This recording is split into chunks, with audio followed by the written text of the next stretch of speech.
देव बरो दीस दिवं तुमकां. बापाचे, पुताचे आनी पवित्र आत्म्याचे नांवीन आमेन. मातेवाचो 22:12-1-8.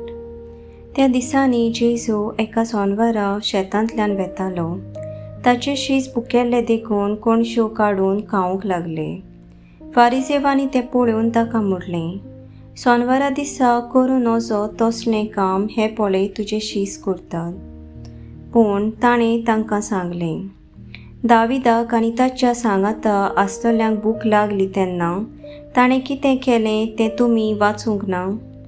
तो देवाच्या घरांत गेलो आनी ताका आनी ताच्या बरोबरच्यांक खावंक सोदत्या नासली, पूण फकत याज्ञिकांनी खावंक येतालें.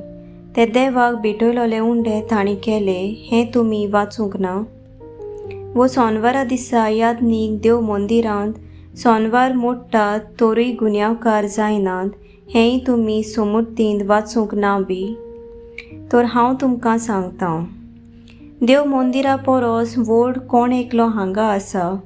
म्हाका दया जाय बोली नाका हे उतराचो अर्थ तुमी जाणो आसल्यात जाल्यार केन्नाच निरपराधी मनशांक तुमी गुन्यांवकार करचे नासलेत.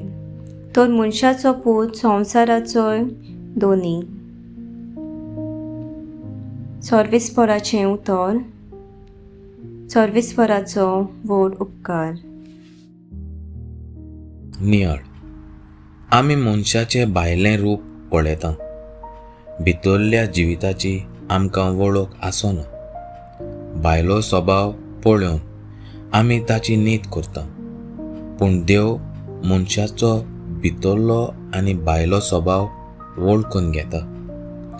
देव मनशाचें काळीज वळखता आनी मनशाक आपल्या सारकेचें दुलोप काळीज आसूंक आपयता. ह्या खातीर ताका भेटयलोलो योद्न ताका मानवना, पूण काळजाची भक्ती ताका मानता. ह्या खातीर जेजू म्हणटा, म्हाका योद्न नाका, म्हाका दया जाय. आमेन.